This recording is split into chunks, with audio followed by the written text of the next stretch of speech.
안녕하세요. 친구가 많은 사람들과 소통할 수 있는 곳이라고 이것을 소개시켜 주었는데요. 제 이야기를 들려드린다는 게 조금 긴장되긴 하지만 한번 사연을 보내봅니다. 저는 이제 겨우 30을 넘었는데 다들 연령대가 어떻게 되실까요? 저와 또래이실지 아니면 저만한 가족이 있을지. 제가 들려드릴 이야기는 한 사람이 가진 수모를 겪는 상황에 무엇을 잃고 어떻게 견뎌냈는지에 대한 것인데요. 저만한 나이에 사람이 있어서 저와 같은 고충을 겪고 있다면 그 친구에게 꼭 전해주세요. 버티고 견뎌내는 것만이 정답은 아니라고요. 고민은 아니에요. 이미 어느 정도 시간이 지난 일이라서요. 하지만 지나온 저의 30년이 송두리째 흔들렸던 일이라 쉽게 잊을 수는 없네요. 지금 들려드릴 이야기는 대략 3년 전 이야기고요. 저는 결혼한 지 이제 6년 된 30대 주부예요. 지금은 집안일만 하는 신세이지만 어려서부터 공부도 정말 잘하고 이름만 대면 다 알아주는 대학도 가고 대학원 가서 고생도 하고 장학금이나 학위는 모두 챙겨왔어요. 다른 사람들은 저에게 가질 걸 다 가졌다고 하더군요. 정말 공부 하나 잘하면 모두들 인정해준다는 게 참 단순하고 좋았습니다. 그래서 공부를 열심히 한 것도 있었지만 실은 공부가 아니면 저는 미래가 불안할 정도로 집안 형편이 좋지 않았어요. 가질 걸 다 가졌다고 하는 남들의 말은 사실 반만 맞은 것이죠. 다른 누군가의 이야기처럼 극단적으로 재산이 없어서 어릴 때부터 공장에 다닌다거나 공부조차 못할 정도는 아니었지만 빚이 밝히기 어려울 만큼 있고 한 번씩은 그 무섭다는 빨간 스티커, 가압류 딱지 경험을 하며 자랐을 정도니까요. 다들 경험하는 건 줄 알아서 친구들에게 말하면 징그럽다는 듯 쳐다보고 너무 부끄러워서 말 못하고 외면하려 하면 저보다 더 어려운 친구들이 숨어 살았다는 걸 알게 되었습니다. 알고 보니 저는 참 애매한 위치에 있더라고요. 가압류 스티커를 보고 있는 제가 걱정되셨는지 부모님은 저에게 굉장히 공부를 강조하셨습니다. 우리 집안은 아무것도 해줄 수 없는데 그런 형편에서 할 수 있는 게 유일하게 공부라는 겁니다. 그렇게 미안해하시고 절박한 부모님의 표정을 보며 자란 저는 사실 보이는 것만큼 우울해하지도 걱정되지도 않았었는데요. 그래도 보고 듣고 자란 게 공부라는 길을 가리키고 있다 보니 자연스럽게 공부를 계속하게 된 것 같습니다. 다행인지 사교육을 따로 안 들여도 소위 말하는 공부머리가 있었고 오랜 시간 앉아서 공부하는 것도 적성에 맞아서 늘 좋은 성적을 유지했죠. 그게 지금까지 좋은 결과로 나타났고 제가 대학을 고민할 즈음 살림이 나아졌는지 우리 부모님이 지원을 좀 해주셨어요. 물론 그럼에도 학자금 대출은 필수였고 장학금을 놓쳐선 안 되고 틈틈이 아르바이트도 하면서 지내느라 남들 다 하는 대학 라이프 같은 건 구경도 못 해본 것 같네요. 그렇게 저는 10대와 20대 저의 청춘을 꾸역꾸역 보내고 버텨냈습니다. 아까 말씀드렸듯이 저는 지금 주부입니다. 겨우 주부예요. 주부를 폄하하려는 게 절대 아니라 남들은 제가 공부하는 모습과 성적만 보고 좋은 곳에 취직할 사람이라고 생각했을 거예요. 저도 어렴풋이 그렇게 될 거라고 상상했었고요. 그런 저를 데려간 사람이 지금의 남편입니다. 남편은 대학에서 알게 된 2년 선배입니다. 나이 차이는 4살이고요. 사람이 참 괜찮았어요. 사회생활이라곤 아르바이트가 전부였던 저와는 다르게 대학에서도 참 활동적이었고 부회장도 해보고 군대도 ROTC 장교 출신이었어요. 중위로 전역했어요. 그렇게 바빠 보이던 사람이 여기저기 동기 후배 할 것 없이 모두 챙겨주는 모습을 참 좋게 봤어요. 그래서 저는 마냥 그 사람이 대단하다고 여겨졌었죠. 약간 웃긴 것은 저는 그 마음이 전부였어요. 딱히 좋아한다고 생각도 안 해봤고 군대 갔다는 이유로 저도 대학원 고민하느라 잊었거든요. 그냥 지나간 사람인 줄 알았는데 제가 대학원을 나올 때쯤 밥 한 번 먹자고 연락이 와서 만났는데 글쎄 절 좋아하고 있었답니다. 오랫동안 잘해주고 더 잘해주려 하면 늘 자리에 없더라. 매일 어딜 그렇게 바쁘게 다니는 거냐 하더라고요. 집안 이야기를 자세히 하진 않았지만 일에 치이고 공부하고 그러느라 바빴다고 좋은 곳 취직해서 돈 많이 버는 게 내 꿈이라고 말했더니 취직이 꿈이 되는 경우가 있냐며 직업을 찾는 건 꿈이 아니라고 하더라고요. 머리를 한 대 맞은 뒤로 참 달콤한 사탕 발린 말을 해왔습니다. 나랑 연애하자. 같이 이루고 싶은 꿈 많이 찾아보자. 그 말에 저도 모르게 심장이 막 뛰었습니다. 제가 오랜 시간 공부해 들여온 시간들이 모조리 잊혀질 정도로 설렜고 그렇게 연애를 시작했고 결혼까지 하게 되었습니다. 우리 부모님은 제가 취직하지 못하는 걸 걱정하셨습니다. 집에서 얼마나 힘들게 지낸 걸 아는데 그걸 이겨내고 돈 많이 벌고 남들처럼 행복하게 지내길 바래왔는데 난데없이 결혼한다고 하니 걱정이 되셨겠지요. 하지만 남편은 저와는 다르게 집안에 돈이 좀 많았어요. 아버지가 국내 한 로펌 임원이셨더라고요. 남편도 같은 계열사로 취직했던 것이고요. 어떻게 이런 사람이 나를 좋아해 주는 건지. 드라마 보면 돈 많은 사람은 정략 결혼만을 하거나 돈 없는 사람을 하찮게 본다는데 꼭 그렇지만은 않은가 봐요. 아니면 드라마 속 주연들의 재산이 상상을 초월할 정도였거나.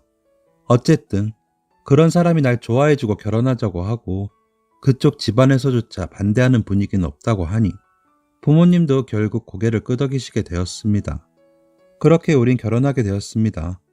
새 가족들과 지내면서 너무도 달라진 일상이 시작되었어요. 행복하기도 했지만 너무 어색하고 허전했어요. 평생을 해오던 공부나 과제, 일을 전혀 하지 않으려니 뭘 해야 할지 감이 안 오더라고요. 시부모님을 모신다는 게 어렴풋이 힘들다고만 들어왔지 정확히 뭘 해야 한다라고는 듣지 못해서 저는 처음에 참 고생을 많이 했었죠. 그래도 시아버님은 첫 며느리라 그런지 정말 예뻐해 주시고 천천히 적응해도 된다고 괜찮다고 해주셨어요. 천천히 해도 된다는 말이 평생을 바쁘게 살아온 저에겐 참 낯선 말이었지만 기쁘게 받아들였답니다. 그 말에 기운내서 정성껏 시부모님을 모셨습니다.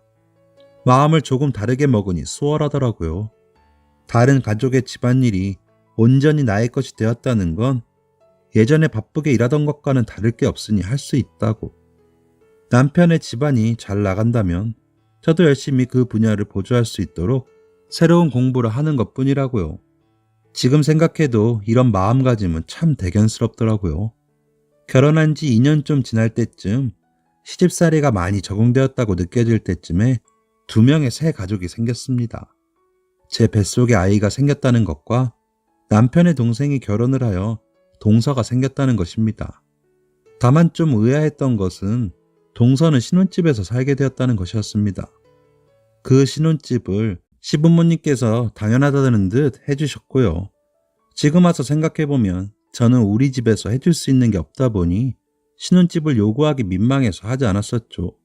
덕분인지 저는 홀몸이 아니지만 집안의 많은 일을 더욱 많이 하게 되었어요. 동서가 가끔 와서 도와주긴 했다지만 24시간 365일을 집에 붙어 있는 저보다야 일을 많이 하진 않을 테니까요.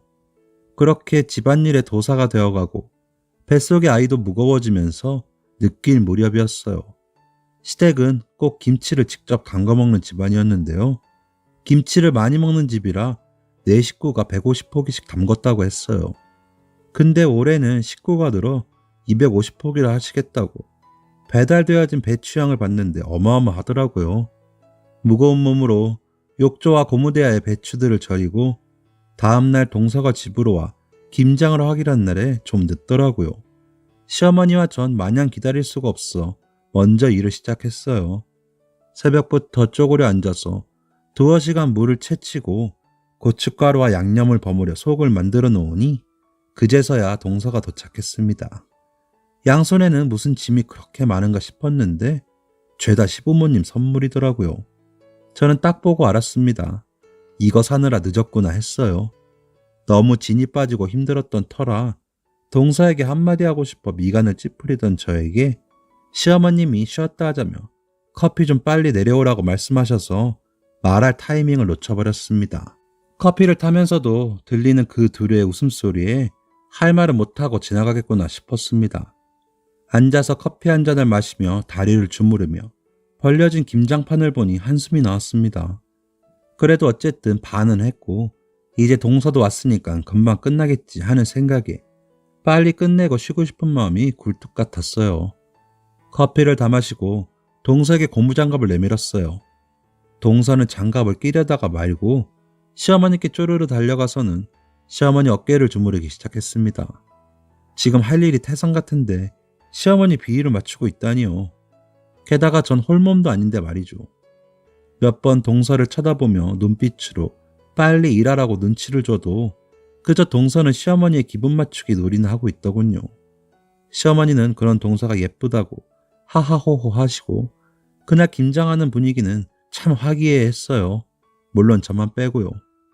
화가 나서 소리라도 지르고 싶어 목구멍까지 올라오는 분노를 꾸역꾸역 참았습니다. 그렇게 화기애애한 분위기 속에 결국 배추속을 채우고 잘 돌려서 김치 냉장고통이 예쁘게 쌓는 것까지 저와 시어머니가 다 마무리했습니다. 아니 솔직히 동서가 오늘로는 시어머니도 동서 하하호 하시느라 나머지 일은 거의 다 제가 한 것 같아요. 대체 뭐가 할 말들이 저렇게 많아서 같은 가족인 저는 일하게 내버려두고 둘이서 행복한 이야기를 꽃으로 피우는지. 김장을 마무리하니 팔과 다리가 빠져나가는 기분이 들었습니다. 잠시 화장실을 다녀온 사이 동서는 집으로 돌아갔다더군요. 결국 고무장갑 한 번 안 끼고 옆에서 잔심부름이나 조금 하다가 제게는 인사도 없이 집으로 돌아갔답니다. 기분이 너무 나빴습니다. 아무리 제가 사회생활을 많이 안 해봤어도 이게 경호가 아니라는 것 정도는 알고 있습니다. 동서에게 바로 전화를 걸었습니다. 동서, 아무리 그래도 일하러 왔으면 거두는 신용이라도 해야 하는 거 아니에요? 게다가 어떻게 인사도 없이 그냥 갈 수가 있어? 라고 말하니 동서가 대답합니다. 아, 어머님이 앉아있으라고. 오느라 고생했으니 쉬라고 말씀하셨어요. 뭐 둘이서 충분히 할 수 있는 일이라고 하시던데요? 라고 얘기합니다. 저는 동서가 저를 곤혹스럽게 만들려는지 진짜 시어머님이 이런 식으로 말씀을 하셨던 건지 분간이 안 가더군요. 시어머님이 그렇게 얘기했다는데 동서에게 더 따지기도 어렵고 시어머니한테 따지는 건 상상도 해보지 않았고 결국 넘어가 버렸습니다. 그날 이후로 무언가 일이 잘못되기 시작했습니다. 심해졌어요. 동서가 와서 집안일, 무언가를 도와주는 신양이라도 시작하려 하면 시어머니의 만류로 결국 저 혼자 일하게 되는 꼴이 계속해서 만들어졌습니다. 그리고 매일같이 출근 도장 찍는 동서는 시어머니랑 떠드느라 시간을 다 보내고 저는 차 한 잔 내드리고 집안일 마저 하는 임신한 가정부가 되어버렸습니다. 매일같이 동서가 손님으로 와서 시어머니를 붙들고 있으니 그 큰 집의 집안일은 온전히 제 몫이 되었죠. 갈수록 심해지는 것 같더라고요. 동서도 그런 날들이 당연해졌다는 듯이 도와주려는 신용조차 이젠 없어지고 시어머니는 시킬 일이 있을 때만 부르고 부른 배로 이 집안의 일을 혼자 다 하려니 짜증이 났습니다. 어느 날 어김없이 차를 내어드리러 가다 대체 무슨 이야기를 하길래 이 지경이 되도록 둘이서만 떠드는지 엿듣게 되었습니다. 벽에 바짝 기대어 몰래 듣는 그 둘의 이야기는 고작 시어머니를 칭찬하는 이야기였습니다. 어머, 어머니, 아직도 어떻게 이렇게 피부가 좋으세요? 비싼 화장품만 쓰셔서 그런 거예요? 아님 타고난 거예요. 피부만 보면 30대라고 해도 믿겠어요. 어머, 얘 무슨 거짓말을 그렇게 해. 근데 거짓말이라도 기분은 좋구나. 제가 일을 하면서 한 번씩 듣다 보면 모두 시어머니의 기분을 맞춰주는 그런 일관된 이야기였습니다. 아니, 물론 칭찬이 고작이라고 할 건 아니지만 상황이 그렇죠. 임산부는 이렇게 갖은 고생을 다 하고 있는데 동서라는 사람은 시어머니한테 이쁨 받겠다고 온갖 애교를 피우면서 앉아있고요. 시어머니가 동서를 아껴서 저렇게 하시는 건진 모르겠지만 중요한 건 같은 며느리인데 저만 이렇게 고생하고 있다는 겁니다. 분명 처음에는 이러시지 않으셨어요. 첫 며느리라며 시아버님이 정말 잘 대해주셨고 시어머님도 못지않게 잘해주셨습니다. 그래서 저를 대우해주시는 만큼 실망시키지 않기 위해 참 부단히도 노력했어요. 집안일은 당연하고 잘 나가는 남편 밉보이지 않게 뒤처지지 않게 틈틈이 공부까지 해오고 이젠 임신까지 했는데 고작 저런 사탕 발린 말에 저를 이렇게 차별하시다니요. 분명 제가 내성적이고 시댁 식구들에게 스스럼 없이 대하는 걸 좀 어려워해서 동서처럼 애교를 부리면서 사랑받을 태도는 전혀 보이지 않았지만 저는 나름대로 제 방식대로 열심히 살아왔는데요. 시부모님에게 깍듯이 하고 남편 존경하면서요. 시간이 갈수록 저는 집에서 시어머니와 동서의 눈치를 보게 되었고 시어머니가 저를 점점 미워하신다는 기분이 들었어요. 사소한 것도 동서와 비교해가며 나무라셨고 일단 저를 보는 어머니의 눈빛이 달라지셨지요. 남편에게 이야기해보려다가도 그 사람도 바쁠 테니 제 이야기에 공감하지 못할 것 같았습니다. 제가 예민해서 주변을 다 못 믿는 걸지도 모르겠지만요. 불만이 생기니 그 불만이 저의 표정과 몸짓으로 나오기 시작했습니다. 저는 다른 사람들이 그런 모습을 보이면 정말 표정 관리를 왜 저렇게 못할까 싶었습니다. 그냥 숨기면 되는 거라고 쉽게 생각했지요. 그런데 정말 그렇게 생각했던 것이 미안할 정도로 제 얼굴에 적나라하게 드러나더군요. 불만과 짜증을 애써 억누르려 해도 몸과 마음이 지친 상태에선 어쩔 도리가 없었습니다. 가족들 앞에 서면, 특히 시어머니나 동서 앞에 서면 볼멘 소리를 내고 눈을 마주치지 않고 입은 어느새 대빨 나와 있더군요.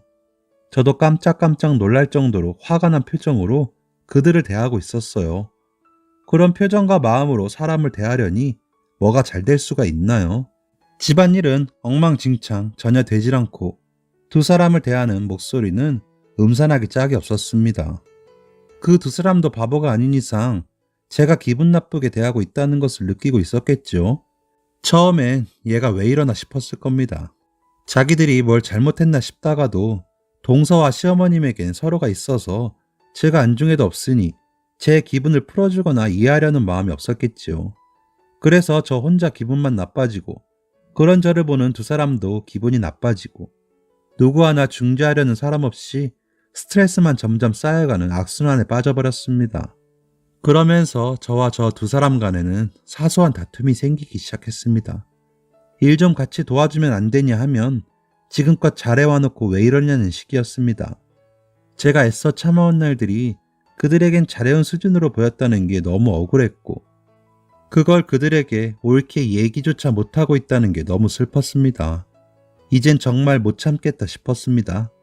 저는 정말 오래도 참았고 화를 터뜨리지는 못할지언정 해결은 봐야 한다고 생각했습니다. 거실로 가보니 아무도 없고 화장실에서 동서가 누군가와 통화를 하고 있더군요. 가만히 문에 귀를 대니 들려오는 소리는 아니 진짜 너무 힘들어. 이거 완전 중노동이야. 나 바빠서 시간 없어. 지금 좀 못 보면 어때? 나중에 엄마도 우리 딸이 최고다 하게 될 거야. 이렇게 해야 어머니가 우리한테 뭐라도 더 해주시지. 지금 어머니 내 말이면 껌뻑 죽으신다니까. 그러니까 동서가 지금껏 시어머니에게 한 행동들은 다 목적이 있던 거였습니다. 그 사탕 발린 말에 시어머니는 그리 쉽게 넘어가서 저를 제쳐두고 둘째 며느리라고 그렇게 챙겼던 거지요. 저는 이 긴 고통의 이유가 이런 것에서 시작되었다는 게 너무 황당하고 어이가 없었습니다. 그런 불만 있는 표정으로 집안을 돌아다니니 시어머니가 한 번쯤은 무슨 일이냐고 물어봤겠지요. 그런데 그런 말은 전혀 없이 되려 저에게 짜증을 내시곤 했었는데 이유가 있었네요. 두 사람에게 얘기를 꺼내도 이런 식으로는 풀리지 않을 거란 것을 알게 되었지요. 저는 우선 남편에게 얘기를 꺼냈지요. 조금이라도 내 이야기를 들어주길 바라면서요. 그런데 남편은 깜짝 놀라면서 걱정해 주더라고요. 전 남편이 집안일을 볼 겨를이 없어서 못 믿어서 혼자 앓고만 있었는데 이렇게 걱정해 줄 줄은 정말 몰랐습니다. 남편은 자기만 믿으라며 밖에 나가더니 한 10분 지나니 어머니가 방문을 왈칵 열며 미간을 잔뜩 찌푸리시고 저에게 이야기합니다. 자기는 동서를 예뻐해 준 거지 저를 차별한 적이 없으시다고 합니다. 제가 임신해서 예민한 거고 동서가 온 지 얼마 안 돼서 아무것도 모르는데 제가 이해해야 하지 않겠냐고 하십니다. 뒤에 멀뚱히 서 있는 남편은 이걸 지금 해결이라고 들고 온 건지 로펌을 다닐 정도로 머리가 좋은 사람이 대학 다닐 땐 그렇게 사회생활 잘하던 사람이 이걸 중재랍시고 해온 건지 미쳐버리는 줄 알았습니다. 저는 동서를 나무라거나 시어머니에게 동서의 목적에 대해 얘기하거나 최소한 제가 얼마나 고생하는지 알려주길 바랬는데요. 안 하는 일만 못한 짓을 하고 와버렸습니다. 저는 아무 말도 못하고 고개를 숙이고 죄송하다고 말하는 수밖에 없었습니다. 이날 이후로 저는 시어머니께 완전 미운 털이 박혔습니다. 이제는 아예 아침 일찍 동서와 함께 밖으로 나가셔서 저녁이 다 되어서야 들어오셨습니다. 어느 날 밤 너무 속이 끓어서인지 잠을 못 이루었습니다. 밤을 뜬 눈으로 지새웠습니다. 날이 밝은 것을 확인하고 밥을 차려야지 하며 일어나려는 순간 눈앞이 아득해졌습니다.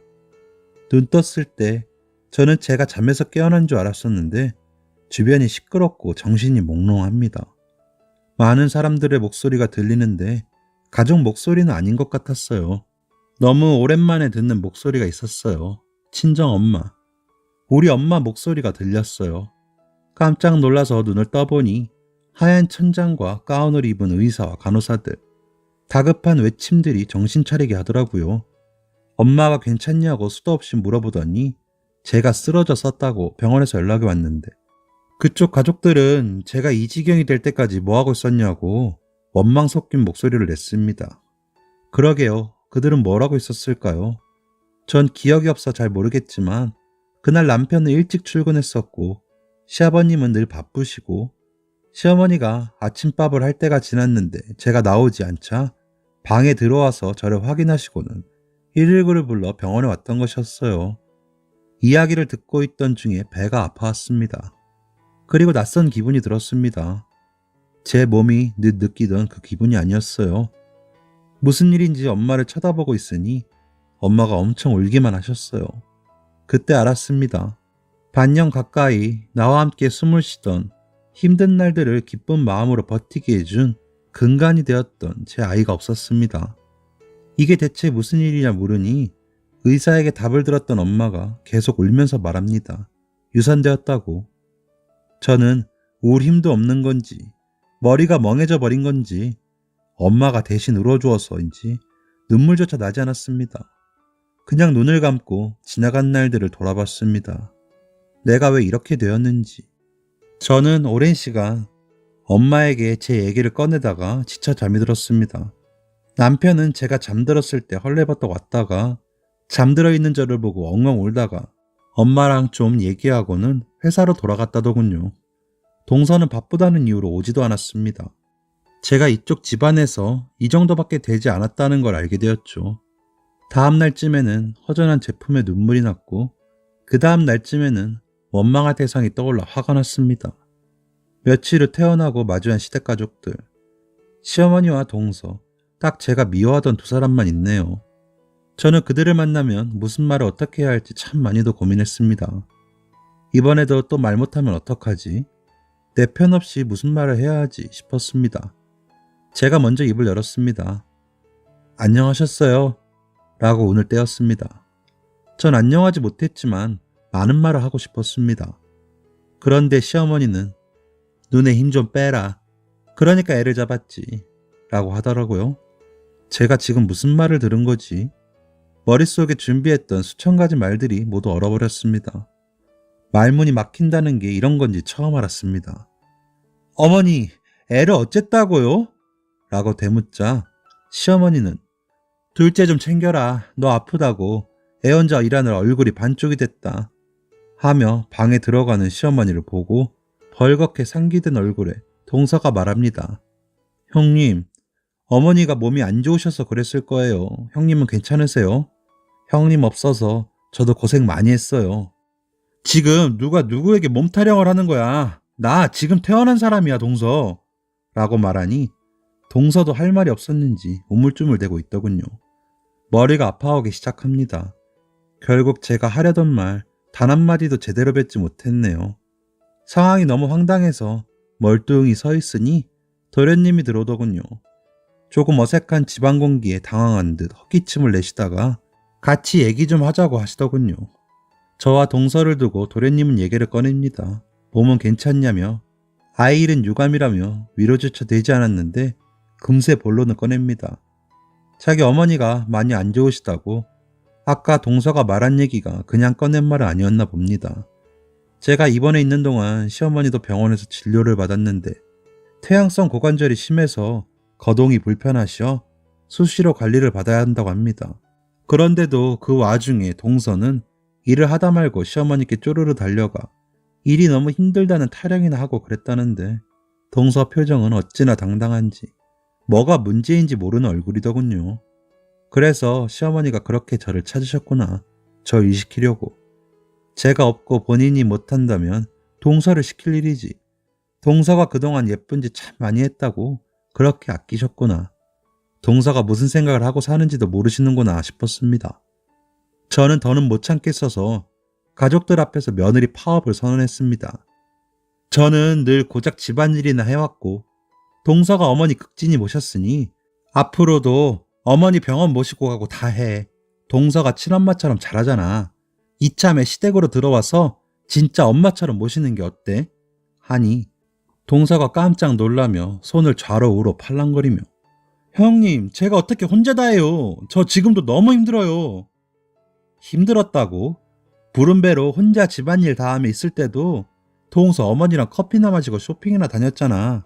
그전에는 어머니가 조금이라도 거들어 주셨는데 동서가 어머니 차지해서 나 혼자 그동안 집안일 다 하느라 얼마나 힘들었는데. 뭐? 힘들다고? 언성을 높이자 시어머니가 절뚝거리시며 문을 열고 나오시더니 작은 애가 힘들다고 하는데 왜 자꾸 뭐라 하니? 네가 뭔데 얘한테 집으로 들어오라 말아야? 이제 며느리 노릇도 하기 싫다는 거야? 어머니, 동서만 예뻐하시잖아요. 그러니 같이 살면서 매일매일 동서 보세요. 병원도 동서랑 가시고 같이 사시면서 아침부터 저녁까지 예뻐하시는 동서랑 지내세요.